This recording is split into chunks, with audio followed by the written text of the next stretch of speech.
നമസ്കാരം. ഇതുവരെയുള്ള വാർത്തകൾ സമഗ്രമായി പരിശോധിക്കാം. ന്യൂസ് ബ്രേക്സിലേക്ക് പ്രിയ പ്രേക്ഷകർക്ക് സ്വാഗതം. ഞാൻ അമൃത പടിക്കൽ. വാർത്തകൾ വിശദമായി നോക്കാം. സംഘർഷമൊഴിയാതെ പശ്ചിമേഷ്യ.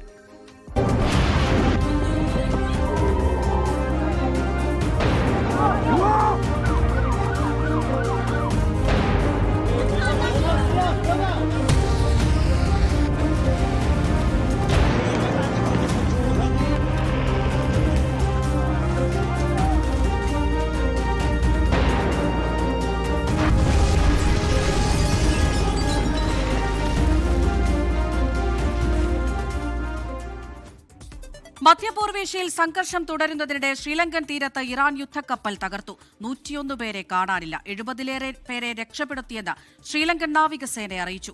അന്തർവാഹിനി ആക്രമണമെന്നാണ് സംശയം. പശ്ചിമേഷ്യൻ സംഘർഷം ഇന്ത്യൻ മഹാസമുദ്രത്തിലേക്കും വ്യാപിക്കുന്നതിന്റെ സൂചനയാണ് ഇറാൻ യുദ്ധക്കപ്പലിന് നേരെയുള്ള ആക്രമണം. ഇറാൻ യുദ്ധക്കപ്പലായ IRIS ദേനയാണ് ആക്രമിക്കപ്പെട്ടത്. ശ്രീലങ്കയുടെ തെക്ക് കിഴക്കൻ തുറമുഖമായ ഗാലിയിൽ നിന്നും 40 നോട്ടിക്കൽ മൈൽ അകലെയാണ് കപ്പൽ മുങ്ങിയത്. ഇന്ത്യയുടെ മിലൻ 2026 നാവികാഭ്യാസത്തിൽ പങ്കെടുത്ത് മടങ്ങിയ കപ്പലിനെ ആക്രമിച്ചത് US അന്തർവാഹിനി എന്നാണ് റിപ്പോർട്ട്. കപ്പലിൽ നിന്നും നിരവധി പേരെ രക്ഷപ്പെടുത്തിയതായി ശ്രീലങ്കൻ സർക്കാർ അറിയിച്ചു. ശ്രീലങ്കൻ നാവികസേനയും വ്യോമസേനയും സംയുക്തമായാണ് രക്ഷാപ്രവർത്തനത്തിന് നേതൃത്വം നൽകുന്നത്. പരിക്കേറ്റവരെ ഗാലയിലെ ആശുപത്രിയിൽ പ്രവേശിപ്പിച്ചുവെന്നും ശ്രീലങ്കൻ സർക്കാർ വ്യക്തമാക്കി. 24 ഡൽഹി. അമേരിക്കൻ ഇസ്രായേൽ സംയുക്താക്രമണത്തിൽ ഇറാനിൽ മരണസംഖ്യ ഉയരുന്നു. 180ഓളം കുട്ടികൾ ഉൾപ്പെടെ 1000-ലേറെ പേരാണ് 5 ദിവസത്തിനിടെ കൊല്ലപ്പെട്ടത്. ഹോർമുസ് കടലിടുക്കിലെ സമ്പൂർണ്ണ നിയന്ത്രണം കൈവശപ്പെടുത്തിയെന്ന് IRGC അവകാശപ്പെട്ടു. ലബനോണിൽ ഇസ്രായേൽ ഹിസ്ബുള്ള ഏറ്റുമുട്ടലിൽ 100-ലേറെ പേർ കൊല്ലപ്പെട്ടു.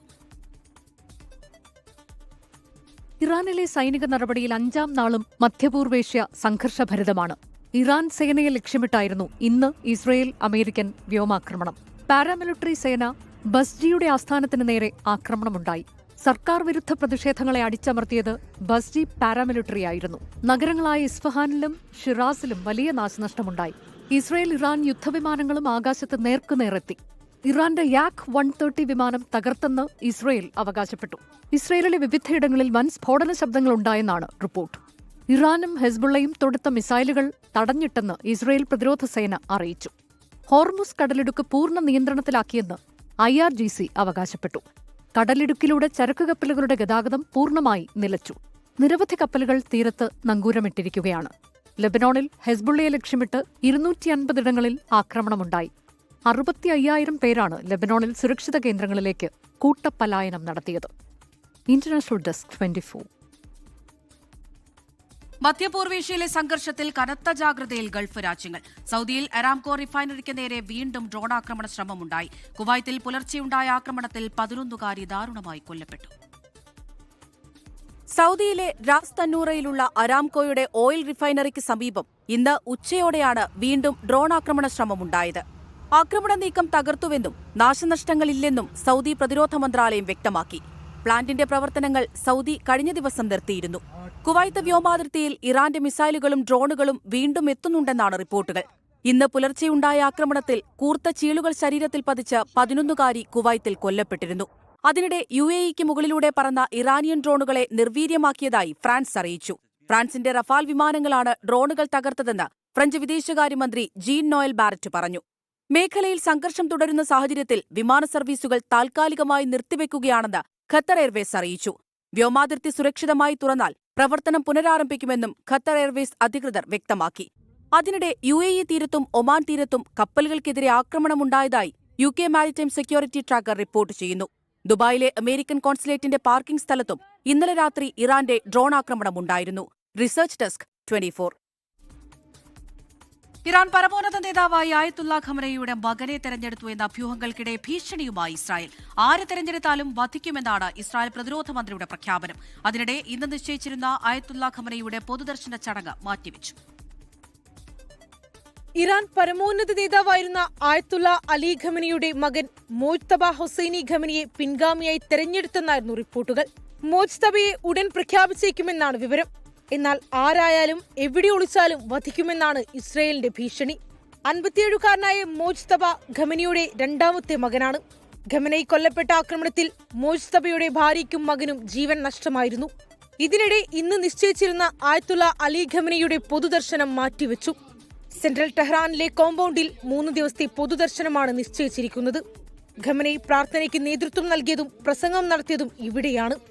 യുദ്ധ സാഹചര്യത്തിൽ ആളുകൾക്ക് എത്തിപ്പെടാനുള്ള പ്രതിസന്ധി കണക്കിലെടുത്താണ് പൊതുദർശനം മാറ്റാനുള്ള തീരുമാനം. വിശുദ്ധ നഗരമായ മഷ്ഹദിൽ ഖമനയുടെ സംസ്കാര ചടങ്ങ് നടത്താനാണ് തീരുമാനം. ഖമനയുടെ ജന്മനാടാണ് മഷ്ഹദ്. എന്നാൽ സംസ്കാര തീയതി തീരുമാനിച്ചിട്ടില്ല. International desk 24. മധ്യപൂർവേഷ്യൻ സംഘർഷ സാഹചര്യങ്ങൾ സൂക്ഷ്മമായി നിരീക്ഷിച്ച് ഇന്ത്യ. അടിയന്തര സേവനങ്ങൾക്കായി വിദേശകാര്യ മന്ത്രാലയം കൺട്രോൾ റൂം തുറന്നു. നാവികരുടെ സുരക്ഷ ഉറപ്പാക്കുന്നതിന് മുൻകരുതലുകൾ സ്വീകരിച്ചിട്ടുണ്ടെന്ന് ഷിപ്പിംഗ് മന്ത്രാലയം അറിയിച്ചു. മധ്യപൂർവേഷ്യയിലെയും ഗൾഫ് മേഖലകളിലെയും നിലവിലെ സാഹചര്യം കണക്കിലെടുത്താണ് വിദേശകാര്യ മന്ത്രാലയം പ്രത്യേക കൺട്രോൾ റൂം ആരംഭിച്ചത്. രാവിലെ 9 മണി മുതൽ രാത്രി 9 വരെ കൺട്രോൾ റൂമുമായി ബന്ധപ്പെടാം. പശ്ചിമേഷ്യയിലെ സ്ഥിതിഗതികൾ കൂടുതൽ വഷളാകുന്നതിൽ ഇന്ത്യ ആശങ്ക അറിയിച്ചിരുന്നു. ചർച്ചയിലൂടെയും നയതന്ത്രത്തിലൂടെയും പ്രശ്നം പരിഹരിക്കണമെന്നാണ് ഇന്ത്യയുടെ നിലപാട്. നിലവിലെ സ്ഥിതിഗതികൾ വിലയിരുത്താനായി ഷിപ്പിംഗ് മന്ത്രാലയം യോഗം ചേർന്നു. പേർഷ്യൻ ഉൾക്കടലിലെ സമുദ്ര സ്ഥിതിഗതികൾ ഷിപ്പിംഗ് മന്ത്രാലയം പരിശോധിച്ചു. അടിയന്തര ഘട്ടം നേരിടാൻ സജ്ജമെന്ന യോഗം വിലയിരുത്തി. മധ്യപൂർവേഷ്യൻ സംഘർഷത്തിൽ മസ്കറ്റ് തീരത്ത് എണ്ണ ടാങ്കറിന് നേരെയുണ്ടായ ആക്രമണത്തിൽ കൊല്ലപ്പെട്ടത് ദിയു സ്വദേശിയായ ദീക്ഷിത് സോളങ്കി എന്ന് സ്ഥിരീകരിച്ചു. MV സ്കൈലൈറ്റ് ചരക്ക് കപ്പലിലുണ്ടായ ആക്രമണത്തിൽ ബീഹാർ, രാജസ്ഥാൻ എന്നിവിടങ്ങളിൽ നിന്നുള്ളവരാണ് മരിച്ചത്. 24 ഡൽഹി. മറ്റു വാർത്തകളിലേക്കാണ്. കണ്ണൂർ തളിപ്പറമ്പിൽ പ്രാദേശിക എതിർപ്പുകൾ തള്ളി PK ശ്യാമള തന്നെ CPIM സ്ഥാനാർത്ഥി. സംസ്ഥാന സെക്രട്ടേറിയറ്റ് യോഗത്തിലാണ് തീരുമാനം. പേരാവൂരിൽ KK ശൈലജയും കോഴിക്കോട് പേരാമ്പ്രയിൽ TP രാമകൃഷ്ണനും മത്സരിക്കും. ആറന്മുളയിൽ വീണ ജോർജ് തന്നെ സ്ഥാനാർത്ഥിയാകും. അതേസമയം ഉടുമ്പൻചോലയിൽ MM മണിക്ക് സീറ്റില്ല. തെരഞ്ഞെടുപ്പ് പ്രഖ്യാപിച്ചാൽ തൊട്ടു പിന്നാലെ സ്ഥാനാർത്ഥി പ്രഖ്യാപനം ഉണ്ടാകുമെന്ന് LDF കൺവീനർ TP രാമകൃഷ്ണൻ പറഞ്ഞു. തെരഞ്ഞെടുപ്പുമായി ബന്ധപ്പെട്ട് ഇടതുപക്ഷ ജനാധിപത്യ മുന്നണി എല്ലാ മുന്നൊരുക്കങ്ങളും പൂർത്തിയാക്കി വരികയാണ്.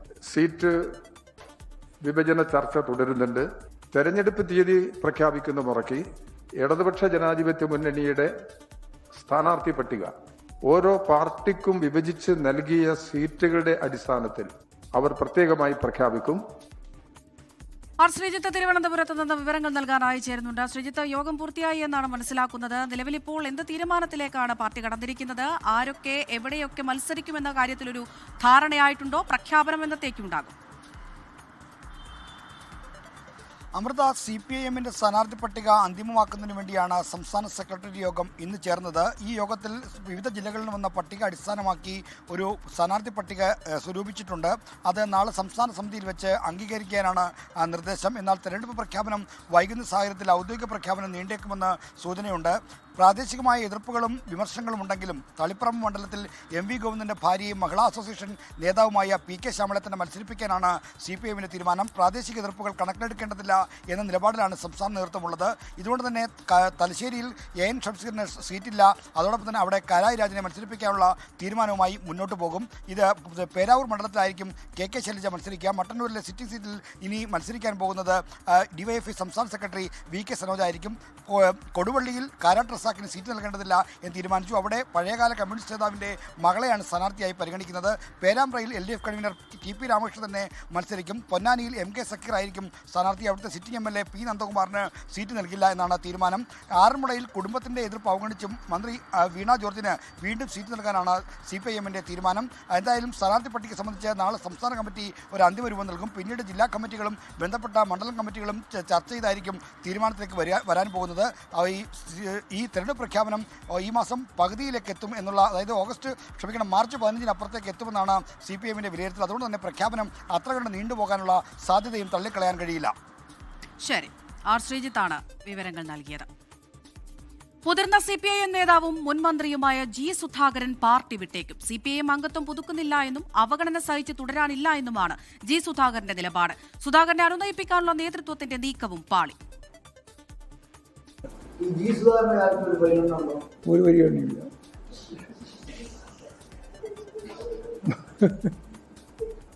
ഏറെ നാളായി CPIM നേതൃത്വത്തോട് ഇടഞ്ഞു നിൽക്കുന്ന G സുധാകരനെ പാർട്ടി വിടുന്ന തരത്തിൽ കടുത്ത നിലപാടിന് പ്രേരിപ്പിച്ചത് പാർട്ടി സംസ്ഥാന സെക്രട്ടറി MV ഗോവിന്ദൻ നടത്തിയ ഈ പ്രതികരണമാണ്. കഴിഞ്ഞ മാസം 28-ന് വാർത്താസമ്മേളനത്തിനിടെ G സുധാകരനെ സ്ഥാനാർത്ഥിയായി പരിഗണിക്കുന്നുണ്ടോ എന്ന ചോദ്യത്തിനായിരുന്നു പ്രതികരണം. CPIM അംഗത്വം പുതുക്കുന്നില്ലെന്നും അവഗണന സഹിച്ച് തുടരാനില്ല എന്നുമാണ് G സുധാകരന്റെ നിലപാട്. CPIM സംസ്ഥാന സെക്രട്ടറി MV ഗോവിന്ദന്റെ പരാമർശത്തിൽ അതൃപ്തി വ്യക്തമാക്കി പാർട്ടി അംഗത്വം പുതുക്കുന്നില്ല എന്ന് ജി സുധാകരൻ ഫേസ്ബുക്ക് പോസ്റ്റിലൂടെ അറിയിച്ചു. നാളെ ആലപ്പുഴയിലെ വീട്ടിൽ ജി സുധാകരൻ വാർത്താസമ്മേളനം വിളിച്ചിട്ടുണ്ട്. വിഷയത്തിൽ നേതാക്കളുടെ പ്രതികരണങ്ങളിലേക്ക്. അങ്ങനെ ചിന്തിക്കാൻ സാധ്യതയുള്ള ഒരു സഖാവല്ല ജി സുധാകരൻ. നല്ല പക്വതയും കുറെ അനുഭവങ്ങളും ഒക്കെയുള്ള സഖാവാണ്. ആ നിലയിൽ അദ്ദേഹം അങ്ങനെ ചിന്തിക്കുമെന്ന് എനിക്ക് തോന്നുന്നില്ല. അതൊരാൾക്ക് മെമ്പർഷിപ്പ് പുതുക്കാനും പുതുക്കാതിരിക്കാൻ അവകാശം ഓരോ അംഗത്തിനുമുണ്ട്. ഒരാളെയും താഴ്ത്തിയിട്ടോ അല്ലെങ്കിൽ വില കുറച്ചിട്ടോ സമീപിക്കുന്ന പ്രശ്നം പാർട്ടിക്കില്ല, പാർട്ടി നേതൃത്വത്തിനില്ല. ആ നിലപാടാണ് ഗോവിന്ദ മാഷും പൊതുവെ സ്വീകരിച്ചു വരുന്നത്. സുധാകരനെ അനുനയിപ്പിക്കാൻ CPIM ജില്ലാ നേതൃത്വം നീക്കം നടത്തിയെങ്കിലും സുധാകരൻ വഴങ്ങിയില്ല. പാർട്ടി ആലപ്പുഴ ജില്ലാ സെക്രട്ടറി R നാസർ സുധാകരനുമായി സംസാരിച്ചുവെങ്കിലും ജി സുധാകരൻ നിലപാടിൽ ഉറച്ചു നിൽക്കുകയാണ്. തിരഞ്ഞെടുപ്പ് അടുത്ത സാഹചര്യത്തിൽ ജി സുധാകരനെ അനുനയിപ്പിക്കാൻ സംസ്ഥാന നേതൃത്വം ഇടപെടൽ നടത്തും. 24 ആലപ്പുഴ. ഇടുക്കിയിലെ പട്ടയ വിതരണത്തിൽ സംസ്ഥാന സർക്കാരിന് വൻ തിരിച്ചടി. പട്ടയ നടപടികൾ ഹൈക്കോടതി സ്റ്റേ ചെയ്തു. ഇടക്കാല ഉത്തരവിലെ മാർഗനിർദ്ദേശങ്ങൾ പാലിച്ചോ ചീഫ് സെക്രട്ടറി ബോധ്യപ്പെടുത്തണമെന്ന് ഡിവിഷൻ ബെഞ്ച് വ്യക്തമാക്കി. ഫസ്റ്റ് ഓൺ 24 വിഷ്ണു സുരേഷ് വിവരങ്ങൾ നൽകാനായി ചേരുന്നുണ്ട്. വിഷ്ണു, വലിയ തിരിച്ചടിയാണ് സർക്കാരിന് ഈ വിഷയവുമായി ബന്ധപ്പെട്ടുണ്ടായിരിക്കുന്നത്. എന്തൊക്കെ നിരീക്ഷണങ്ങൾ കോടതിയുടെ ഭാഗത്തു നിന്നുണ്ടായി? ഇങ്ങനെ സ്റ്റേ ചെയ്യാനുള്ള ഒരു നീക്കത്തിലേക്ക് കോടതി എങ്ങനെയാണ് കടന്നത്? അമൃത, 1964 ചട്ടപ്രകാരം കൈവശം ഭൂമി വെച്ചിരിക്കുന്ന ഭൂമിക്ക് പട്ടയം അനുവദിക്കാനുള്ള സ്റ്റേ അത് 2024 ജനുവരിയിലാണ് സ്റ്റേ ഹൈക്കോടതി അനുവദിച്ചത്. അതിന് പ്രധാനപ്പെട്ട കാര്യം 71 വരെ ഒരു കാലയളവ് നിശ്ചയിച്ചതിന്റെ കാര്യം എന്ത് എന്ന കോടതിയെ സർക്കാരിന് ബോധ്യപ്പെടുത്താൻ പറ്റിയിരുന്നില്ല. പക്ഷേ കഴിഞ്ഞ ദിവസം അതുമായി ബന്ധപ്പെട്ടുള്ള മറുപടി സർക്കാർ നൽകുകയും 23-ാം തീയതി, അതായത് 2026 ഫെബ്രുവരി 23-ാം തീയതി പട്ടയ വിതരണത്തിനുള്ള സ്റ്റേ നീക്കം ചെയ്യുകയും ചെയ്തു. അതിനുശേഷം 7-ാം തീയതി ഈ മാസം തുടങ്ങുന്നതിന് മുൻപ് തന്നെ സംസ്ഥാന സർക്കാർ ഇടുക്കിയിൽ പട്ടയ വിതരണം നടത്തി വലിയ മേളയാണ് നടത്തിയത്.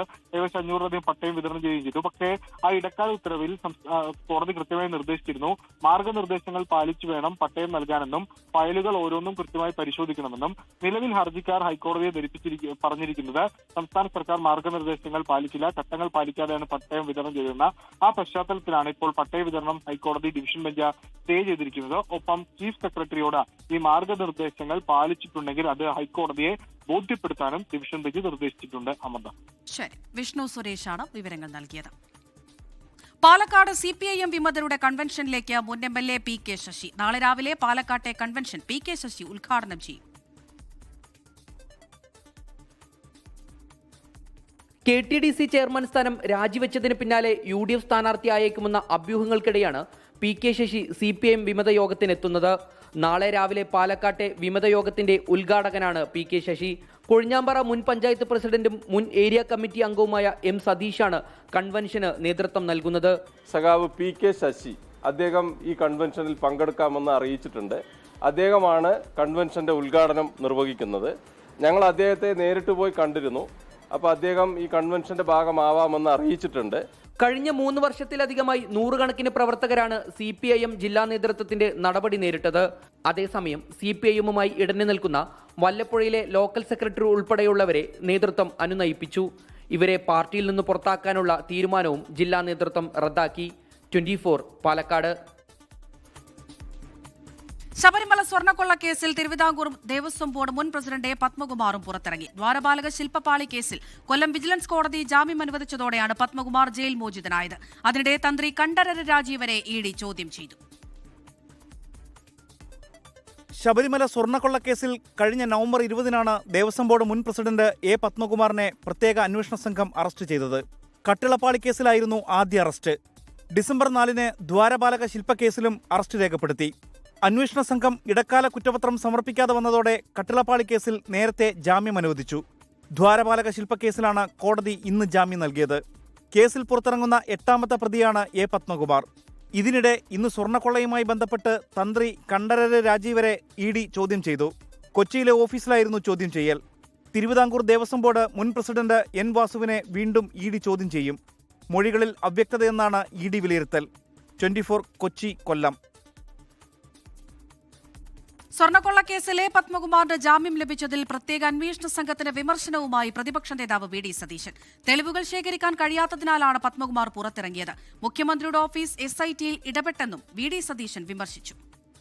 പ്രാഥമിക കുറ്റപത്രം പോലും സമർപ്പിക്കാതെ 90 ദിവസത്തിനുള്ളിൽ കുറ്റപത്രം സമർപ്പിച്ചില്ലെങ്കിൽ സ്റ്റാറ്റ്യൂട്ടറി ആയിട്ടുള്ള ജാമ്യം കിട്ടും. ആ ജാമ്യമാണ് ഇപ്പോൾ കിട്ടിയിരിക്കുന്നത്. അത് ആ ജാമ്യം കിട്ടാനുള്ള അവസരം മുഖ്യമന്ത്രിയുടെ ഓഫീസിന്റെ പിന്തുണയോടുകൂടി SIT ചെയ്തു കൊടുത്തിരിക്കുന്നതാണ്. ഇത് ഉത്കണ്ഠപ്പെടുന്നതാണെന്ന് ഞങ്ങൾ നേരത്തെ പറഞ്ഞു. കാരണം ഇനി ഒരു തെളിവുമില്ല.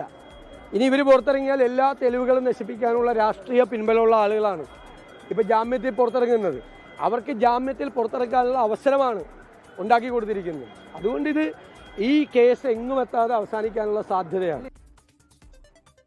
മുഖ്യമന്ത്രിയുടെ ദുരിതാശ്വാസ നിധിയിലേക്ക് സംഭാവന നൽകിയവർക്ക് നന്ദി സന്ദേശം അയക്കാൻ അനുവദിക്കണമെന്ന സർക്കാർ അപേക്ഷ ഹൈക്കോടതി നാളെ പരിഗണിക്കും. സംഭാവന നൽകിയവർക്ക് ഇതിനകം രസീത് നൽകിയിട്ടുണ്ടെന്നും പൊതുവായി നന്ദി അറിയിച്ചതാണെന്നും ചൂണ്ടിക്കാട്ടി സർക്കാർ നീക്കത്തെ ഹർജിക്കാർ ശക്തമായി എതിർത്തു. സന്ദേശം അയക്കുന്നതിലെ തടസ്സം എന്താണ് എന്നായിരുന്നു കോടതിയുടെ ചോദ്യം. മറുപടി സത്യവാങ്മൂലം നാളെ നൽകാമെന്ന് ഹർജിക്കാർ അറിയിച്ചു. അതേസമയം ഡേറ്റാ ചോർച്ചയിൽ സ്പാർക്ക് പോർട്ടലിലെ വിവരങ്ങൾ ഉപയോഗിച്ചല്ല സന്ദേശം അയച്ചതെന്ന് സർക്കാർ ആവർത്തിച്ചു. മുഖ്യമന്ത്രിയുടെ ഓഫീസ് സന്ദേശം അയച്ചത് ഭരണനിർവഹണ നടപടികളുടെ ഭാഗമെന്നാണ് വിശദീകരണം. മലയാളം ഇനി ഭരണഭാഷ. മലയാള ഭാഷാ ബില്ലിൽ ഗവർണർ ഒപ്പുവെച്ചു. സർക്കാർ ഉത്തരവുകളും ഔദ്യോഗിക രേഖകളും ഇനി മലയാളത്തിലാകും. സർക്കാർ എയ്ഡഡ് സ്കൂളുകളിൽ 10ാം ക്ലാസ് വരെ മലയാളം നിർബന്ധമാക്കും. 2015 ഭരണഭാഷാ ബില്ല് നിയമസഭ പാസാക്കിയത്. 1 മുതൽ 10 വരെയുള്ള ക്ലാസുകളിൽ മലയാളം നിർബന്ധമാക്കുക, കോടതി ഭാഷ, സർക്കാർ ഉത്തരവുകൾ തുടങ്ങിയവ മലയാളത്തിലാക്കുക തുടങ്ങിയവ ലക്ഷ്യമിട്ടാണ് മലയാള ഭാഷാ ബില്ല് കൊണ്ടുവന്നത്.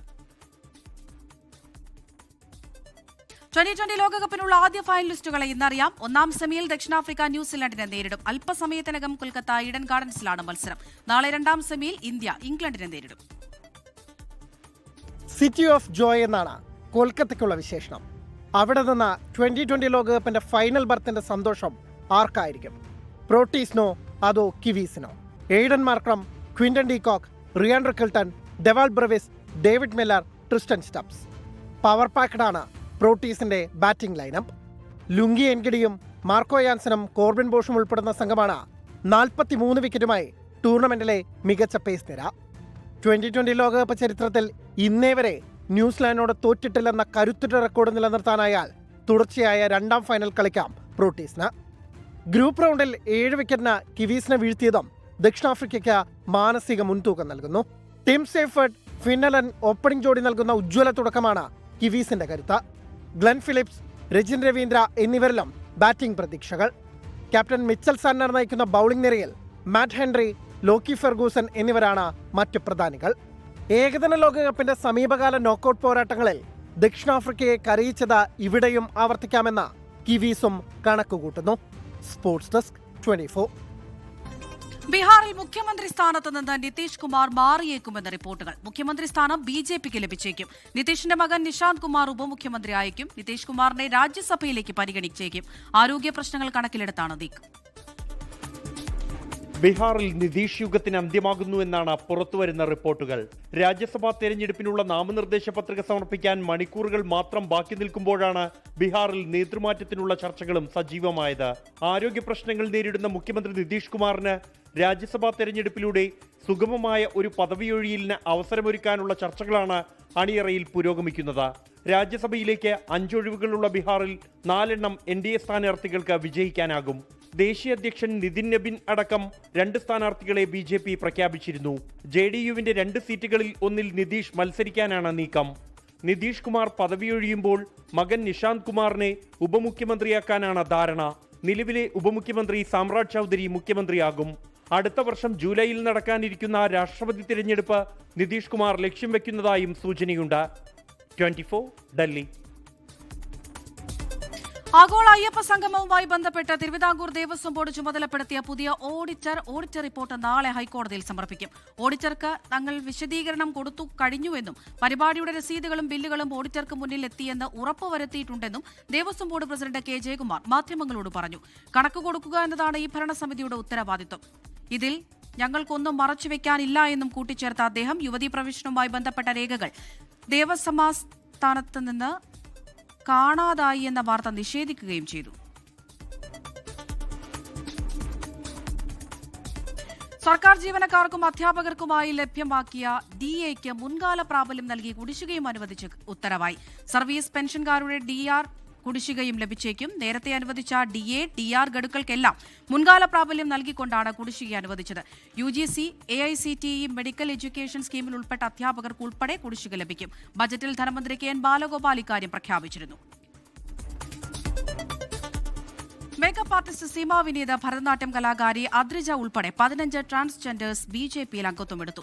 സംസ്ഥാന അധ്യക്ഷൻ രാജീവ് ചന്ദ്രശേഖറാണ് അംഗത്വം നൽകിയത്. നിയമസഭാ തെരഞ്ഞെടുപ്പിൽ ട്രാൻസ്ജെൻഡേഴ്സ് പ്രതിനിധിയായി ഉണ്ടാകുമോ എന്ന ചോദ്യത്തിന് വ്യക്തമായ മറുപടി രാജീവ് ചന്ദ്രശേഖർ പറഞ്ഞില്ല. മുതിർന്ന കോൺഗ്രസ് നേതാവും മുൻ കേന്ദ്രമന്ത്രിയുമായ KP ഉണ്ണികൃഷ്ണന് ഔദ്യോഗിക ബഹുമതികളോടെ വിട. രാവിലെ 9-ന് കോഴിക്കോട് മനാരി ശ്മശാനത്തിലായിരുന്നു സംസ്കാരം. ഇന്നലെയായിരുന്നു KP ഉണ്ണികൃഷ്ണന്റെ അന്ത്യം. നിലപാടുകൾ കൊണ്ട് ദേശീയ രാഷ്ട്രീയത്തിൽ ശ്രദ്ധേയനായ പ്രമുഖ കോൺഗ്രസ് സോഷ്യലിസ്റ്റ് നേതാവ് KP ഉണ്ണികൃഷ്ണന് രാഷ്ട്രീയ കേരളം വിട നൽകി.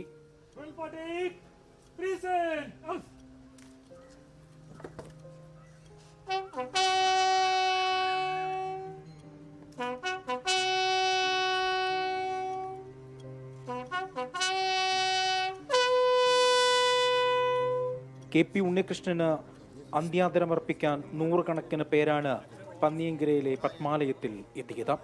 മുഖ്യമന്ത്രി പിണറായി വിജയൻ, പ്രതിപക്ഷ നേതാവ് VD Satheesan, speaker AN Shamseer തുടങ്ങിയവർ അന്തിമോപചാരം അർപ്പിച്ചു.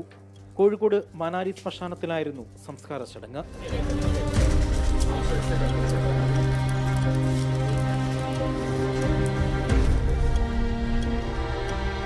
ദേശീയ രാഷ്ട്രീയത്തിൽ തന്റേതായ മുദ്ര പതിപ്പിച്ച KP ഉണ്ണികൃഷ്ണന്റെ ഓർമ്മകൾ ഇനി ബാക്കി. 24 കോഴിക്കോട്. എറണാകുളം അങ്കമാലിയിൽ വിദ്യാർത്ഥിനി ജാസ്ലിയ ജോൺസന്റെ മരണത്തിനിടയാക്കിയ വാഹനാപകടത്തിൽ കാർ ഓടിച്ചയാളെ പിടികൂടാത്തതിൽ പ്രതിഷേധം ശക്തം. കോട്ടയം അതിരമ്പുഴ സ്വദേശി ജോർജ് തോമസിന്റെ മകൻ ഡോക്ടർ സിറിയക് P. ജോർജാണ് വാഹനമോടിച്ചത്. ജാസ്ലിയുടെ മൃതദേഹം അങ്കമാലി കുഴിപ്പള്ളി സെയിന്റ് അഗസ്റ്റിൻ പള്ളി സെമിത്തേരിയിൽ സംസ്കരിച്ചു. മസ്തിഷ്ക മരണം സംഭവിച്ച ജാസ്ലിയുടെ അവയവങ്ങൾ ദാനം ചെയ്തിരുന്നു. 2 ദിവസമായിട്ട് ഒരു അറിവ് നമുക്കില്ല. വണ്ടി കിട്ടിയെന്ന് മാത്രമേ നമുക്ക് അറിയുള്ളൂ. നമുക്കത് അറിയണം. അവളെ ജീവനെന്താ വിലയില്ലേ, നമുക്കത് അറിയണം. പ്രതിയെ പിടികൂടണം. പക്ഷേ ഞങ്ങൾക്ക് അത്രയും ഇമ്പോർട്ടൻ്റ് ആയിട്ടൊരു കുട്ടിയാണ് അവള്. അപ്പോൾ എന്തായാലും ഇതിന് എന്തെങ്കിലും ഒരു ഇത് വേണം.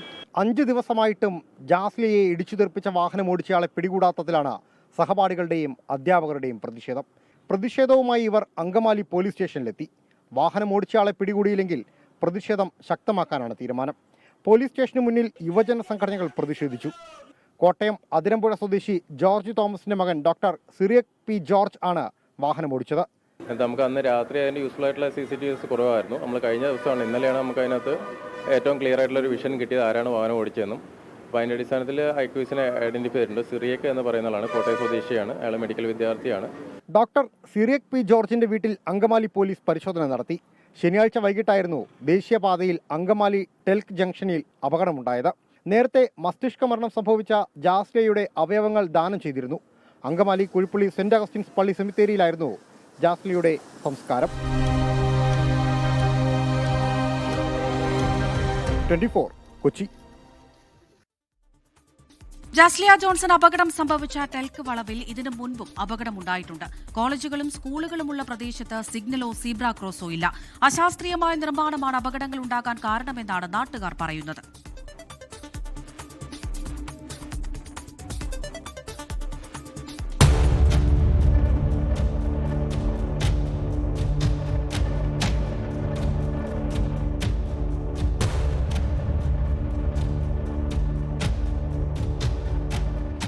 ജാസ്ലിയുടെ അപകടത്തിന് കാരണമാകിയ ടെൽക്ക് വളവ്, അതായത് അങ്കമാലി ടെൽക്ക് വളവ്. ഈ വളവിനൊരു പ്രത്യേകതയുണ്ട്. അമിത വേഗത്തിലാണ് ഇതിലെ വാഹനങ്ങൾ, നാഷണൽ ഹൈവേ ആണ് ഇതിലെ വാഹനങ്ങൾ പോകുന്നത്. ഇതിന്റെ പുറകിലായിട്ടൊരു കോളേജുണ്ട്. അല്പം മുൻപിലായിട്ടാണ് ജാസ്ലിയെ പഠിച്ച മോർണിംഗ് സ്റ്റാർ കോളേജ്.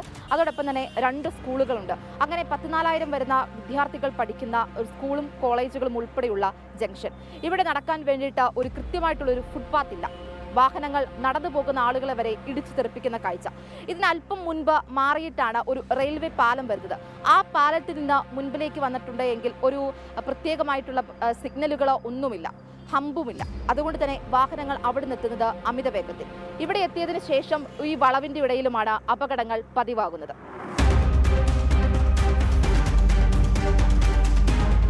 മേക്കാട് ഭാഗത്തു നിന്ന് വണ്ടികൾ NHലേക്ക് ഇതിലോട്ട് കയറുമ്പോഴാണ് കൂടുതൽ അപകടം ഇവിടെ ഉണ്ടാകുന്നത്. വണ്ടി കൺട്രോൾ വിട്ട് പോവാണ്, വളവാണ്.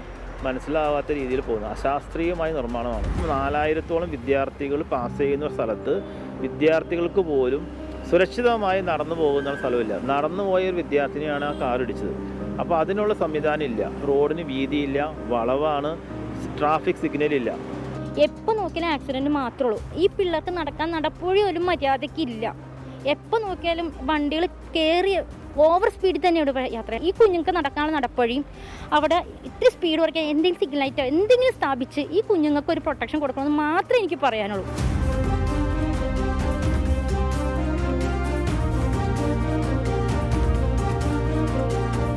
ഇവിടെ 2 വിദ്യാഭ്യാസ സ്ഥാപനങ്ങൾ റോഡിൻ്റെ അപ്പുറം ഇപ്പുറയും ഉള്ളതാണ്. ആയിരക്കണക്കിന് വിദ്യാർത്ഥികൾ പഠിക്കുന്ന ഒരു പ്രദേശമാണ്. ഇവിടെ വിദ്യാർത്ഥികൾക്ക് പ്രോപ്പറായിട്ട് നടന്നു പോകാൻ പോലുമുള്ള സൗകര്യങ്ങളില്ല. അവിടെ വളവിൽ പോലും അവിടെ വേഗത നിയന്ത്രിക്കാൻ ആവശ്യമായിട്ടുള്ള സംവിധാനങ്ങളില്ല. അപ്പോൾ വളരെ അശാസ്ത്രീയമായിട്ടാണ് ഈ ദേശീയപാതയുടെ ഇവിടുത്തെ നിർമ്മാണവും ഇതിൻ്റെ പരിപാലനവുമെല്ലാം. അപകടം കൂടി ഇവിടെ ഉണ്ടാകരുത്. കൃത്യമായിട്ടുള്ള നടപടികൾ അതിന് അധികൃതരുടെ ഭാഗത്തു നിന്ന് ഉണ്ടായേ തീരൂ. ജാസ്ലിയുടേത് ഒടുവിലത്തെ സംഭവമാകണം. ഇനി ഒരിക്കലും ഈ അപകടങ്ങൾ ആവർത്തിക്കാതിരിക്കാൻ വേണ്ടിയിട്ട് കൃത്യമായിട്ടുള്ള സിഗ്നലുകൾ വേണം. അശാസ്ത്രീയമായിട്ടുള്ള ഈ നിർമ്മാണ രീതിയെ മാറ്റണം. കൊച്ചിയിൽ നിന്നും ഷിജു ചവറയ്ക്കൊപ്പം ആൻമരിയ സനി, 24. പ്രധാനമന്ത്രിക്കെതിരായ കോൺഗ്രസ് കൌൺസിലറുടെ പരാമർശത്തെ ചൊല്ലി കൊല്ലം കോർപ്പറേഷൻ കൌൺസിൽ യോഗത്തിൽ കയ്യാങ്കളി. UDF BJP അംഗങ്ങൾ തമ്മിലാണ് കയ്യാങ്കളി. സീറ്റ് വിട്ടിറങ്ങിയ അംഗങ്ങൾ തമ്മിൽ ഉന്തും തള്ളുമുണ്ടായി. ഷഫീദ് റാവുത്തർ വിവരങ്ങൾ നൽകാനായി ചേരുന്നുണ്ട്. ഷഫീദ്, എന്താണ് അവിടെ സംഭവിച്ചത്? അമൃത, തിരുവനന്തപുരം കൊല്ലം കൌൺസിൽ യോഗത്തിലാണ് UDF BJP അംഗങ്ങൾ തമ്മിൽ നാടകീയമായിട്ടുള്ള കയ്യാങ്കളി അടക്കമുള്ള കാര്യങ്ങൾ ഉണ്ടായത്. കോൺഗ്രസ് അംഗത്തിന്റെ ഭാഗത്ത് നിന്ന് പ്രധാനമന്ത്രി വിരുദ്ധ പരാമർശം ഉണ്ടായതാണ് തർക്കത്തിന് കാരണം. അതായത് പ്രധാനമന്ത്രി നരേന്ദ്രമോദി കൊള്ളക്കാരൻ എന്ന് കോൺഗ്രസ് കൌൺസിലർ അസൈൻ പറഞ്ഞതാണ് തർക്കത്തിന് കാരണമായത്. പ്രധാനമന്ത്രിയെ കുറ്റം പറയുന്നവർ പാകിസ്ഥാനിൽ പോയി ജയ് വിളിക്കണമെന്ന് BJP കൌൺസിലറായ ഗിരീഷും പറഞ്ഞു. ഇതോടുകൂടിയാണ് രംഗം സംഘർഷഭരിതമായത്. പാകിസ്ഥാൻ പരാമർശം ശരിയായില്ലെന്ന് LDF അംഗങ്ങളും നിലപാടെടുത്തു. ഇതോടുകൂടിയാണ് അസൈനും അതേപോലെ തന്നെ ഈ BJP കൌൺസിലർ ഗിരീഷ് അടക്കമുള്ള ആളുകൾ നേരിട്ട് ഏറ്റുമുട്ടലിലേക്ക് കാര്യങ്ങൾ വന്നത്. സീറ്റ് വിട്ടിറങ്ങിയ അംഗങ്ങൾ തമ്മിൽ ഉന്തും തള്ളും കയ്യാങ്കളിയും ഉണ്ടായി. മേയറും മുതിർന്ന അംഗങ്ങളും ഇടപെട്ടാണ് സ്ഥിതി ശാന്തമാക്കിയത്. ബജറ്റ് ചർച്ച ബഹിഷ്കരിച്ച BJP അംഗങ്ങൾ ഇതോടെ ഇറങ്ങിപ്പോവുകയും ചെയ്തു. യോഗത്തിൽ സഭ്യമായ ഭാഷ മാത്രം ഉപയോഗിക്കണമെന്ന മേയർ നിർദ്ദേശമായി അംഗങ്ങളെ അറിയിക്കുകയും ചെയ്തു. അമൃത. ശരി, ഷഫീദ് റാവുത്തറാണ് വിവരങ്ങൾ നൽകുന്നത്. ശമ്പള വർധന ഉൾപ്പെടെ ഉന്നയിച്ച് സംസ്ഥാനത്തെ സ്വകാര്യ ആശുപത്രി മേഖല സ്തംഭിപ്പിച്ച നഴ്സസിന്റെ ഏകദിന സമരം. മിനിമം വേതനവുമായി ബന്ധപ്പെട്ട് സർക്കാർ ഉത്തരവിറക്കിയില്ലെങ്കിൽ തിങ്കളാഴ്ച മുതൽ അനിശ്ചിതകാല സമരം നടത്തുമെന്ന് യുണൈറ്റഡ് നഴ്സസ് അസോസിയേഷൻ വ്യക്തമാക്കി. സർക്കാരാണ് തീരുമാനമെടുക്കേണ്ടത് എന്നാണ് സ്വകാര്യ ആശുപത്രി മാനേജ്മെന്റുകളുടെ നിലപാട്.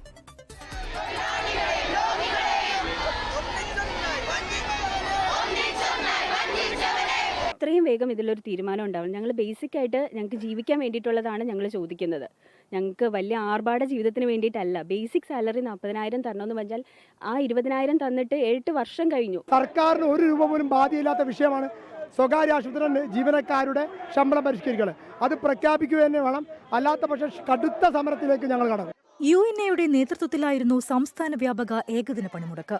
എമർജൻസി വിഭാഗങ്ങളിൽ മാത്രമായി നഴ്സസിന്റെ സേവനം ഒതുങ്ങിയതോടെ ആശുപത്രികളുടെ പ്രവർത്തനത്തെ സാരമായി ബാധിച്ചു. സെക്രട്ടേറിയറ്റിലേക്ക് നഴ്സസ് നടത്തിയ മാർച്ച് രമേശ് ചെന്നിത്തല ഉദ്ഘാടനം ചെയ്തു. ആരോഗ്യമന്ത്രി ഇപ്പൊ ഏറ്റവും നല്ല നടിയായിട്ടാണ് അറിയപ്പെടുന്നത്. ഏറ്റവും വലിയ നടിയാണ്. അവരുടെ നാട്യത്തിന് അവാർഡ് കൊടുക്കേണ്ട സമയമാണിത്. കേരളത്തിലെ ജനങ്ങളെ ഇതുപോലെ അപഹസിക്കുന്ന ഒരു ആരോഗ്യമന്ത്രിയെ നമ്മൾ കണ്ടിട്ടില്ല. അവരുടെ ഈ തെറ്റായ നയങ്ങൾ അവസാനിപ്പിക്കണം. അർഹതപ്പെട്ട ശമ്പളം നഴ്സുമാർക്ക് ഉറപ്പുവരുത്തണമെന്നാണ് കേരള കോൺഗ്രസിന്റെ നിലപാട് എന്ന് സമരവേദിയിലെത്തിയ ജോസ് കെ മാണിയും വ്യക്തമാക്കി. ആ അർഹതപ്പെട്ട ശമ്പള വർധനവ് കൊടുക്കണം എന്നുള്ളതാണ് കേരള കോൺഗ്രസ് എമ്മിന്റെ നിലപാട്. ഇനി യാതൊരു സംശയവുമില്ല, നിങ്ങളോടൊപ്പം ഉണ്ടാകും എന്നുകൂടി ഈ സന്ദർഭത്തിൽ പറയാണ്. ആവശ്യങ്ങളിൽ തീരുമാനമുണ്ടാകുന്നതുവരെ സമരവുമായി മുന്നോട്ടു പോകാനാണ് UNAയുടെ തീരുമാനം. അതേസമയം സർക്കാരാണ് തീരുമാനമെടുക്കേണ്ടത് എന്നാണ് സ്വകാര്യ ആശുപത്രി മാനേജ്മെന്റുകളുടെ നിലപാട്. 24 തിരുവനന്തപുരം. വയനാട്ടിലെ യുവ കർഷകൻ രാജീവിന്റെ മരണം കാട്ടാന ആക്രമണത്തെ തുടർന്നെന്ന സ്ഥിരീകരണം. ആന്തരിക അവയവങ്ങൾക്ക് ഗുരുതര പരിക്കേറ്റുവെന്നാണ് പോസ്റ്റ്മോർട്ടം റിപ്പോർട്ട്. കൃഷിയിടത്തിലിറങ്ങിയ കാട്ടാനയെ തുരത്താൻ എത്തിയപ്പോഴായിരുന്നു രാജീവിന് നേരെ ആക്രമണമുണ്ടായത്. രാത്രി ഏറെ വൈകിയും കാണാതായതിനെ തുടർന്ന് നടത്തിയ തിരച്ചിലിലാണ് രാജീവിനെ പറമ്പിൽ മരിച്ച നിലയിൽ കണ്ടെത്തിയത്.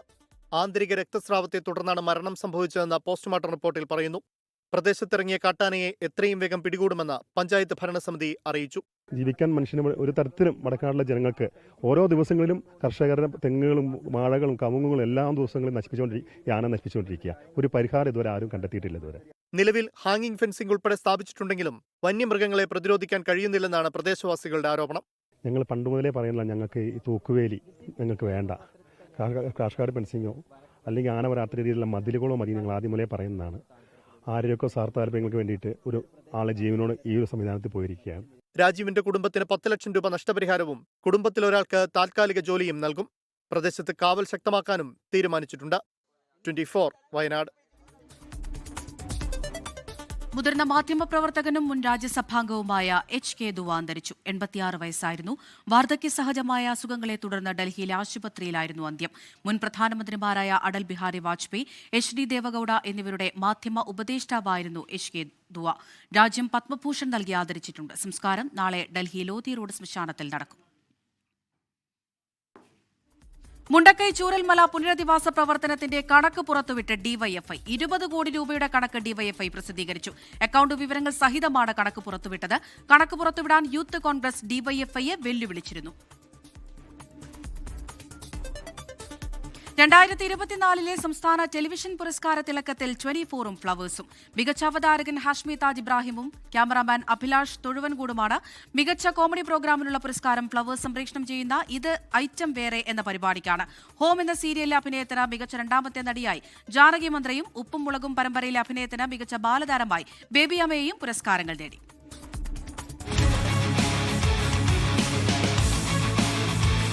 നാടിന്റെ കോടതി, ജനങ്ങളുടെ വാദങ്ങൾ.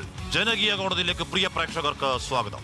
കറന്റ് അഫയേഴ്സ് വിഭാഗത്തിൽ മികച്ച അവതാരകനായാണ് 24 assistant executive editor Hashmi Taj Ibrahim പുരസ്കാരത്തിന് അർഹനായത്. ലളിതവും പ്രസക്തവുമായ ചോദ്യങ്ങളിലൂടെയും അവധാനതയോടെയുള്ള അവതരണത്തിലൂടെയും സംവാദം മികവുറ്റതാക്കിയതിനാണ് പുരസ്കാരം. മുണ്ടക്കൈ ചൂരൽമല ഉരുൾപൊട്ടലിൽ മണ്ണിനടിയിൽ അകപ്പെട്ട കുഞ്ഞിനെയും പ്രിയപ്പെട്ടവരെയും തേടിയലഞ്ഞ വളർത്തുനായയുടെ വേദന പകർത്തിയ ദൃശ്യങ്ങൾക്കാണ് അഭിലാഷ് തൊഴുവൻകോടിനെ മികച്ച ക്യാമറാമാനായി തിരഞ്ഞെടുത്തത്.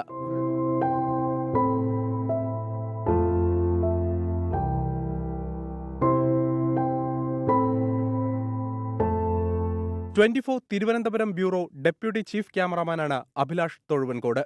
ഫ്ലവേഴ്സിന് 3 പ്രധാന പുരസ്കാരങ്ങളാണ് ലഭിച്ചത്. പുതിയ കലാകാരന്മാർക്ക് അവസരം നൽകി മികച്ച നർമ്മമുഹൂർത്തങ്ങൾ പ്രേക്ഷകർക്ക് സമ്മാനിച്ച ഫ്ലവേഴ്സ് കോമഡി ഇത് ഐറ്റം വേറെയാണ് മികച്ച കോമഡി പ്രോഗ്രാം. അർജുൻ വിളയാടിശ്ശേരിലാണ് പ്രോഗ്രാം സംവിധായകൻ. മികച്ച ഹാസ്യാഭിനേതാവായി ഇതേ പ്രോഗ്രാമിലെ പോൾസൺ കൂത്താട്ടുകുളം പുരസ്കാരത്തിന് അർഹനായി.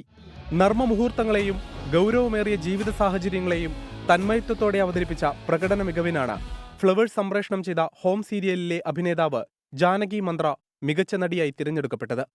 ഫ്ലവേഴ്സിന്റെ പ്രേക്ഷകർ നെഞ്ചേറ്റിയ ഉപ്പും മുളകും സീരിയലിലെ അഭിനയത്തിനാണ് ബേബി അമേയ മികച്ച ബാലതാരത്തിനുള്ള പുരസ്കാരം സ്വന്തമാക്കിയത്.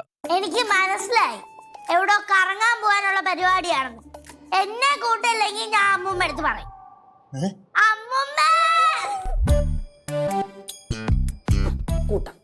നിന്നെ കൊണ്ടുപോയിരിക്കും. 3 മാസം പ്രായമുള്ളപ്പോഴാണ് ബേബി അമേയ ഉപ്പുമുളകും സീരിയലിൽ കുഞ്ഞു താരമായി എത്തിയത്. 24 തിരുവനന്തപുരം. മലപ്പുറത്ത് വിസ തട്ടിപ്പും മനുഷ്യക്കടത്തും നടത്തിയതിൽ കേസെടുത്ത് police. Planet tours and travels എന്ന സ്ഥാപന ഉടമ നിലമ്പൂർ സ്വദേശി KP സപ്ന ഉൾപ്പെടെയുള്ളവർക്കെതിരെയാണ് കേസ്. വിവിധ ജില്ലകളിൽ നിന്നുള്ളവർക്ക് പണം നഷ്ടമായി. അവിടെ തായ്വാനിലെത്തിക്കഴിഞ്ഞാൽ ഇന്തോനേഷ്യക്കാർക്ക് ഇവിടെ നിന്ന് കൊണ്ടുപോകണവരെ പൈസയ്ക്ക് വേണ്ടി ഏജന്റ് കൊണ്ട് വിൽക്കാണ്. അവിടെ മനുഷ്യക്കടത്ത് പോലെ തന്നെ ഇവിടെ മനുഷ്യന്മാർ അവിടെ നിന്നെത്തി പൈസയ്ക്ക് വേണ്ടി അവിടെ കച്ചവടം ചെയ്ത് അവരുടെ പാടത്ത് ജോലി ചെയ്യാനുള്ള ആൾക്കാരാക്കി കൊടുക്കുകയാണെന്ന് വരെ ഞാൻ പറഞ്ഞു. ഇതിൽ കൂടുതൽ ഞാൻ എന്താ പറയുക, ഞാൻ പറഞ്ഞല്ലോ പീഡിപ്പിക്കാനുള്ള ശ്രമം ഉണ്ടായി എല്ലാം ഞാൻ പറഞ്ഞു. അപ്പോൾ ഈ സാറ് ചോദിച്ചത് അതിന് തെളിവുണ്ടോ?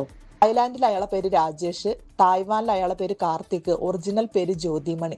ഈ ജ്യോതിമണി എന്ന് പറഞ്ഞ വ്യക്തിയാണ് ഇവരെ മെയിൻ ഏജന്റ്. ഈ സഫ്നേന്റെ ഈ സഫ്നയും ഈ ജ്യോതിമണിയും പാടെയാണ് ഈ വിസേന്റെ മെയിൻ ആൾക്കാർ. എന്നിട്ട് ഈ ജ്യോതിമണിക്ക് അവന് തായ്വാനിൽ ഫ്ലാറ്റുകൾ വരെ ഉണ്ട്. അതേസമയം തന്റെ പേരിൽ പരാതി നൽകിയിട്ട് കാര്യമില്ല എന്നാണ് സ്ഥാപന ഉടമ KP സഫ്നയുടെ പ്രതികരണം. ഇത് ഇനി ഞാൻ പറയട്ടെ, ഇപ്പൊ ഇന്റെ പേരിൽ കേസ് കൊടുത്തോണ്ട് ഇന്റെ പേരിൽ സ്വത്തുക്കളും കാര്യങ്ങളും ഒന്നുമില്ല. നമുക്കിത് ഒറിജിനൽ ആളെടുത്തുനിന്നാണ് അത് കിട്ടേണ്ടത്. അതിനാണ് നിങ്ങളൊന്ന് സഹകരിക്കുന്നു പറഞ്ഞത്. ഇപ്പൊ ഇന്റെ പേരിൽ കേസ് കൊടുത്ത് കേസ് നടത്തി ഞാൻ പാപ്പരാണെന്ന് തെളിവിനോട് കൂടിയിട്ട് കേസ് പൊട്ടുക ചെയ്യുക. അല്ലാന്നുണ്ടെങ്കിൽ നല്ല രീതിയിലുള്ള വക്കീലന്മാരാണ് ഇത് പൊട്ടിക്കും. കാരണം സജീർ ഖാന്റെ ഇതൊക്കെ 18 ലക്ഷം റുപ്യ വെച്ചിട്ട് ഇയാൾ എനിക്ക് ആ വക്കീലിനെ പരിചയപ്പെടുത്തുന്നത് എങ്ങനെയാ അറിയാം? 18 ലക്ഷം റുപ്യ വെച്ചിട്ട് 60 ചില ആൾക്കാരിൽ നിന്ന് വാങ്ങിയിട്ട് ആ കേസ് പൊട്ടിച്ചുകൊണ്ട് വക്കീലിന്റെ പാർട്ടിയിൽ നിന്ന് അന്നാണ് ഇവർക്ക് ഈ വക്കീലിനെ പരിചയപ്പെടുത്തി തരുന്നത്, കേസ് പൊട്ടിച്ചു കൊടുത്തതിന്. ഗോകുൽ കെ വേണുഗോപാൽ മലപ്പുറത്ത് നിന്ന് വിവരങ്ങൾ നൽകാനായി ചേരുന്നുണ്ട്. ഗോകുൽ, അവിടെ എന്താണ് സംഭവിക്കുന്നത് എന്നുള്ള കാര്യം ആ പരാതിക്കാരുടെ വാക്കുകളിൽ നിന്ന് തന്നെ വ്യക്തമാണ്. പക്ഷേ സപ്നയുടെ പ്രതികരണവും നമ്മളിപ്പോൾ കണ്ടു. അപ്പോൾ ആരൊക്കെയാണ് ഇതിന് പിന്നിലുള്ളത് എന്നാണ് അന്വേഷണ സംഘം പറയുന്നത്? എന്തൊക്കെ വിവരങ്ങളാണ് നമുക്ക് ലഭ്യമാകുന്നത്? അമൃത, കഴിഞ്ഞ ദിവസം മാത്രമാണ് കൊണ്ടോട്ടി പോലീസും പൂക്കോട്ടുംപാടം പോലീസും ഇവർക്കെതിരെ എഫ്ഐആർ രജിസ്റ്റർ ചെയ്ത് പ്രാഥമികമായിട്ടുള്ള അന്വേഷണം ആരംഭിച്ചിട്ടുള്ളത്. ഓസ്ട്രേലിയ, തായ്വാൻ, ലക്സംബർഗ് തുടങ്ങിയ സ്ഥലങ്ങളിൽ മികച്ച ജോലി വാഗ്ദാനം ചെയ്താണ് ഈ ആളുകളിൽ നിന്ന് പണം തട്ടുകയും അവരെ പലയിടങ്ങളിലേക്ക് കൊണ്ടുപോവുകയും ചെയ്തിട്ടുള്ളത്. എന്നാൽ ഇവിടെ എത്തിക്കഴിയുന്ന സമയത്താണ് ഇവർക്ക് വാഗ്ദാനം ചെയ്തിട്ടുള്ള ജോലിയെല്ലാം ലഭിക്കുന്നതെന്ന് മനസ്സിലായിട്ടുള്ളത്. പാക്കിംഗ്, ഡ്രൈവിംഗ്, ഈ ഫ്ലവർ ഷോപ്പുകളിലുള്ള ജോലി തുടങ്ങിയ ജോലികളൊക്കെ ആയിരുന്നു ഇവർക്ക് വാഗ്ദാനം ചെയ്തെങ്കിൽ അവിടെ എത്തുന്ന സമയത്ത് കൃഷിപ്പണി, മരം മുറിക്കൽ, കാടുവെട്ടൽ, മണ്ണിടിച്ചു നാട്ടൽ തുടങ്ങിയ വലിയ രീതിയിലുള്ള ജോലികൾ ചെയ്യേണ്ട ഒരു സാഹചര്യമാണ് അവർക്ക് ഉണ്ടാവുന്നത്. ഇതുമായി ബന്ധപ്പെട്ട് പിന്നീട് ഇവരെ ഈ KP സപ്നയും ബന്ധപ്പെടുന്ന സമയത്ത് നിങ്ങൾ കുറച്ച് ദിവസം കൂടിയൊക്കെ അവിടെ നിൽക്കൂ, കുറച്ച് ദിവസം കഴിഞ്ഞാൽ പ്രശ്നം പരിഹരിക്കാമെന്നൊക്കെ പറഞ്ഞവരെ അവരുടെ പ്രശ്നങ്ങളെ സമീപിക്കാൻ ശ്രമിക്കുന്ന ഒരു സമീപനമായിരുന്നു സ്വീകരിച്ചിരുന്നത്. ഇതുമായി ബന്ധപ്പെട്ട് നേരത്തെ തന്നെ പോലീസിൽ പരാതി നൽകിയിരുന്നെങ്കിലും പോലീസ് കേസെടുക്കാൻ തയ്യാറാവുന്നില്ല എന്നൊരു ആരോപണം കൂടി ഇവർക്കുണ്ട്. കഴിഞ്ഞ ദിവസം കൂട്ടമായി സംസ്ഥാനത്തിന്റെ വിവിധ ഭാഗങ്ങളിൽ നിന്ന് കൂട്ടമായി ആളുകൾ എത്തിയതിനെ തുടർന്നാണ് കൊണ്ടോട്ടി പോലീസ് കേസെടുത്തിട്ടുള്ളത്. നിലമ്പൂർ സ്വദേശിയായിട്ടുള്ള KP സപ്ന, ജിതേഷ്, പാലക്കാട് സ്വദേശി മുഹമ്മദ് കെ, തൃശൂർ സ്വദേശി മുഹമ്മദ് ഷഫീഖ്, അതോടൊപ്പം തന്നെ ഇതിലെ പ്രധാനിയായിട്ടുള്ള തമിഴ്നാട് സ്വദേശി ജ്യോതിമണി എന്നിവരെ പ്രതിയേർത്തിട്ടാണ് ഇപ്പോൾ കേസെടുത്തിട്ടുള്ളത്. പണം നഷ്ടമായവർക്ക്, അതായത് ഇത്തരത്തിൽ 4 ലക്ഷം മുതൽ 10 ലക്ഷം വരെ കൊടുത്ത ആളുകളുണ്ട് എന്നാണ് പറയുന്നത്. 30-ലധികം ആളുകളുണ്ട് എന്ന് പറയുന്നു. ഇവർക്ക് കൊടിയ പീഡനവും വിദേശത്ത് അനുഭവിക്കേണ്ടി വന്നതായിട്ട് ഇവരുടെ പരാതിയിലുണ്ട്. എന്തായാലും ഇപ്പോൾ 2 FIR 2 പോലീസ് സ്റ്റേഷനുകളായിട്ട് രജിസ്റ്റർ ചെയ്തിട്ടുണ്ട്. KP സപ്നയ്ക്കെതിരെ നേരത്തെയും സമാനമായ പരാതി ഉണ്ടായിട്ടുള്ളതാണ് നമുക്ക് പ്രാഥമികമായ അന്വേഷണത്തിൽ നമുക്കറിയാൻ സാധിച്ചിട്ടുള്ളത്. അമൃത. ശരി, ഗോകുൽ കെ വേണുഗോപാലാണ് മലപ്പുറത്ത് നിന്ന് വിവരങ്ങൾ നൽകിയത്. ശ്രീലങ്കൻ തീരത്തിന് സമീപം ഇറാൻ യുദ്ധക്കപ്പൽ ഐറിസ് തേനയ്ക്ക് നേരെ ആക്രമണം നടത്തിയത് അമേരിക്കൻ മുങ്ങിക്കപ്പൽ. US പ്രതിരോധ സെക്രട്ടറി പീറ്റ് ഹെക്സത്ത് സ്ഥിരീകരിച്ചു. അർജുൻ പീതാംബരൻ ഡൽഹിയിൽ നിന്ന് വിവരങ്ങൾ നൽകാനായി ചേരുന്നുണ്ട്. അർജുൻ, ഒരു സ്ഥിരീകരണം അമേരിക്കയുടെ ഭാഗത്ത് നിന്ന് വന്ന വിഷയത്തിൽ? അമൃത, ഒരു സ്ഥിരീകരണം വന്നിട്ടുണ്ട്. ഇപ്പോൾ പീറ്റ് ഹെക്സത്തിന്റെ, അതായത് US-ന്റെ പ്രതിരോധ സെക്രട്ടറിയുടെ വാർത്താ സമ്മേളനം നടന്നുകൊണ്ടിരിക്കുകയാണ്. ഈ വാർത്താ സമ്മേളനത്തിന് ഇടയിലാണ് അദ്ദേഹം ഇക്കാര്യം സ്ഥിരീകരിച്ചിരിക്കുന്നത്. ഇന്ന് രാവിലെ ഈ ശ്രീലങ്കൻ തീരത്തിന് 40 നോട്ടിക്കൽ മൈൽ അകലെ ഗലയിൽ വെച്ച് ഈ IRIS ധേന എന്ന് പറയുന്ന ഇറാനിയൻ യുദ്ധക്കപ്പലിനെ ആക്രമിച്ചത് അമേരിക്കൻ മുങ്ങിക്കപ്പൽ അന്തർവാഹിനി തന്നെ ആയിരുന്നു എന്നുള്ള കാര്യം തന്നെയാണ് ഇപ്പോൾ പീറ്റ് ഹെക്സത്ത് വ്യക്തമാക്കിയിരിക്കുന്നത്. ടോർപിഡോ ഉപയോഗിച്ചാണ് ആക്രമണം നടത്തിയിരിക്കുന്നത് എന്നുള്ള കാര്യം കൂടി ഇതിനോടകം പീറ്റ് ഹെക്സത്ത് പറയുന്നുണ്ട്. ഇന്ന് രാവിലെയായിരുന്നു ഇത്തരത്തിൽ ഈ IRIS ദഹനയിൽ നിന്നൊരു ഡിസ്ട്രസ് കോൾ വരികയും കപ്പൽ തകർന്നു എന്നുള്ള കാര്യം പുറം ലോകം അറിയിക്കുകയും ഒക്കെ ചെയ്തത്.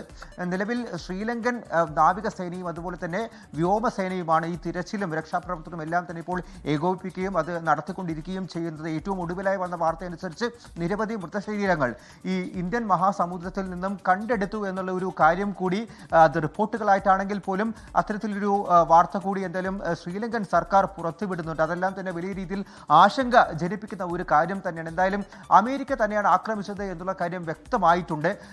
നിലവിൽ 72 പേർക്ക് പരിക്ക് എന്നുള്ള കാര്യം കൂടി അറിയിച്ചിട്ടുണ്ട്. പക്ഷേ 32 പേരെയാണ് ഇതുവരെയും ഔദ്യോഗിക വിവരങ്ങൾ പ്രകാരം ശ്രീലങ്കൻ നാവികസേനയ്ക്ക് രക്ഷപ്പെടുത്താനായിട്ട് സാധിച്ചിരിക്കുന്നത്.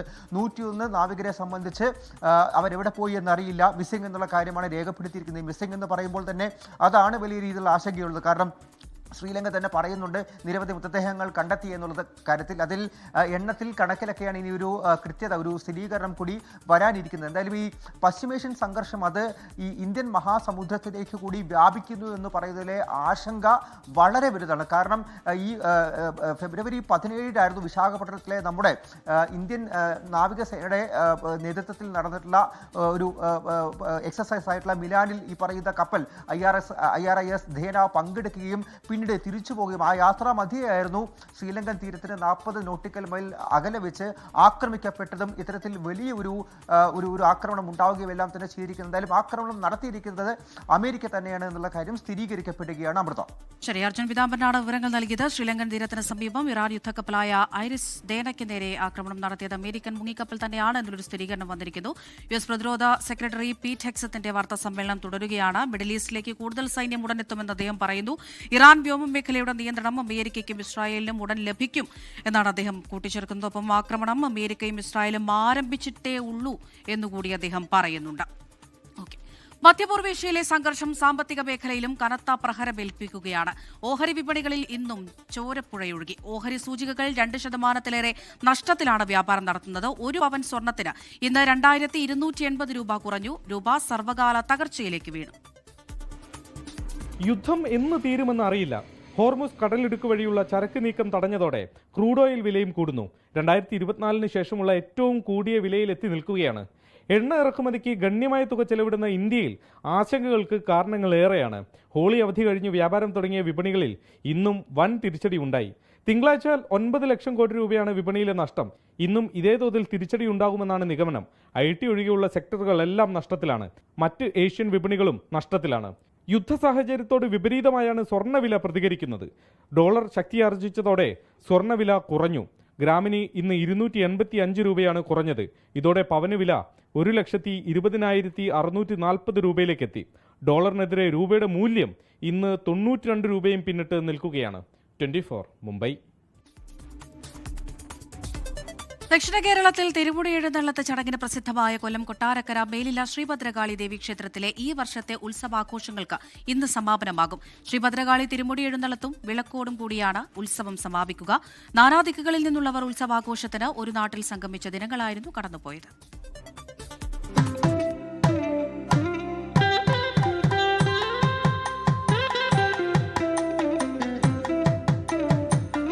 ഭക്തിയുടെ ചൈതന്യം ചൊരിഞ്ഞ് മേലില ഗ്രാമത്തിനാകെ വിശ്വാസത്തിന്റെ പുണ്യം പകർന്ന 4 ദിവസത്തെ ഉത്സവ മഹാമഹം. വയലേലകൾക്ക് നടുവിൽ ഗ്രാമഭംഗിയിൽ നിറഞ്ഞുനിന്ന ആഘോഷങ്ങൾ. കൊട്ടാരക്കര താലൂക്കിലെ മേലില ശ്രീധർമ്മ ശ്രീ ഭദ്രകാളി ക്ഷേത്രത്തിലെ തിരുമുടി എഴുന്നള്ളത്തും വിളക്കും ഇന്ന് നടക്കും.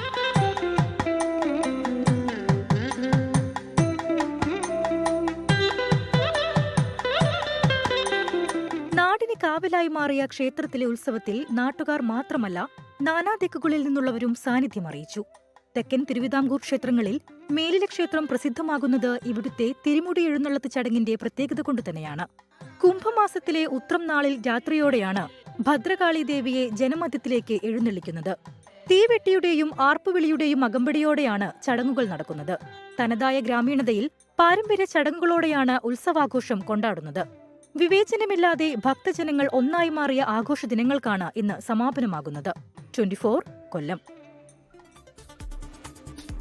വർണ്ണങ്ങൾ വാരിവിതറിയും നൃത്തച്ചുവടുകൾ വെച്ചും ഹോളി ആഘോഷമാക്കി ഉത്തരേന്ത്യ. രാഷ്ട്രപതിയും പ്രധാനമന്ത്രിയും ആശംസകൾ നേർന്നു.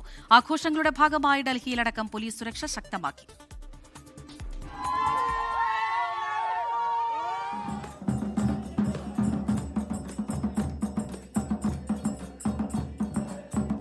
ഹോളികാ ദഹനത്തോടെയാണ് ഉത്തരേന്ത്യയിൽ ആഘോഷങ്ങൾക്ക് തുടക്കം. പുലർച്ചെ മുതൽ ക്ഷേത്രങ്ങളിൽ വലിയ തിരക്ക്. പരസ്പരം നിറങ്ങൾ പൂശിയും മധുരം നൽകിയുമാണ് ഡൽഹിയിലെ ഹോളി ആഘോഷം. हैप्पी होली, शंकर भगवान की जय। सेलिब्रेशन बहुत अच्छा है. मैं पिछली बार भी काफी सालों से आ रहा हूँ और मैं देख रहा हूँ हर साल भीड़ बढ़ती जा रही है. यहाँ लोग ज्यादा से ज्यादा आते जा रहे हैं. और ഡൽഹി മുഖ്യമന്ത്രി രേഖ ഗുപ്ത പ്രവർത്തകർക്കൊപ്പം വസതിയിലായിരുന്നു ഹോളി ആഘോഷിച്ചത്. ലോക്സഭാ പ്രതിപക്ഷ നേതാവ് രാഹുൽ ഗാന്ധി AICC ആസ്ഥാനത്തെ ഹോളി ആഘോഷങ്ങളിൽ പങ്കെടുത്തു.